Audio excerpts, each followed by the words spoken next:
So anyway, I decided to pick up a racing game recently that's actually part of a trilogy of ST games, of which I've never actually played before. Now, normally when you see that there's 3 in a series, you think, well, the first one must have been good, else why were the other 2 made? Of course, it could have been the case that the title was super cheap to make, and the Amiga sales meant that it turned a profit, hence the sequel. I'm guessing that's what happened here with Crazy Cars.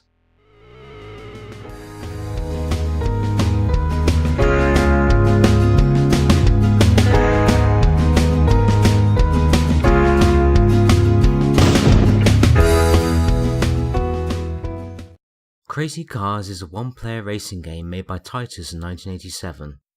I'm not sure why it's called Crazy Cars. It's just a generic race to the end goal, if there is one, and I highly doubt that. I personally think it's just a lazy road to infinity myself.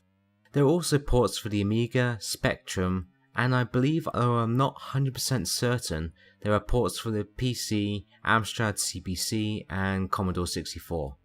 But again, I'm looking at the Atari ST build. Despite there being a bright red Ferrari-esque car on the title screen, you are stuck for the entirety of the game with this generic black car. It does feel a little bit like false advertising, but there you go. You are dumped straight into the race without so much as a warning, and you're forced to race at high speed to your destination of no real purpose. Just like Outrun, there is a timer counting down at the top, and when it's over, then it's game over.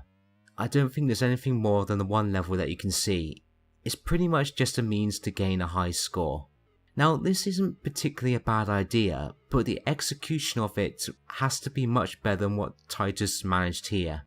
There are no extra cars, no multiplayer, no extra game modes, nothing but a wafer thin concept that you will see everything of within the first 67 seconds in your first play session.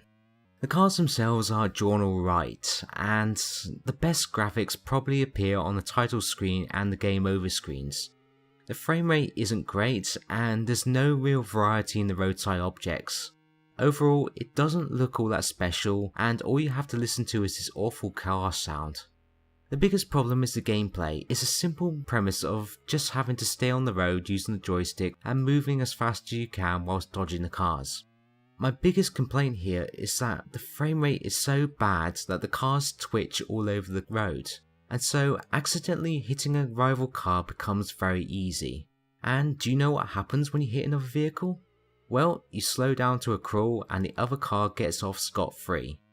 But just to make matters that little bit worse, 9 times out of 10 you'll also be hit by the car behind you, then the car behind him, and then the car behind him, until eventually you find yourself at the back of the queue. This has happened to me so many times, I wonder if this has actually ever been tested. Overall, Crazy Cars is just not a good game, and I'm not sure how they were able to make a trilogy based on this one because frankly I hate playing this. It's just so lazy and has so few ideas that it could be written out in detail on top of a gear knob. So anyway, let's play this. I mean, I'll give it a few goes, but to be honest, I do think this is a terrible game. Hopefully Crazy Cars 2 is a lot better than this. So anyway, let's get on with this.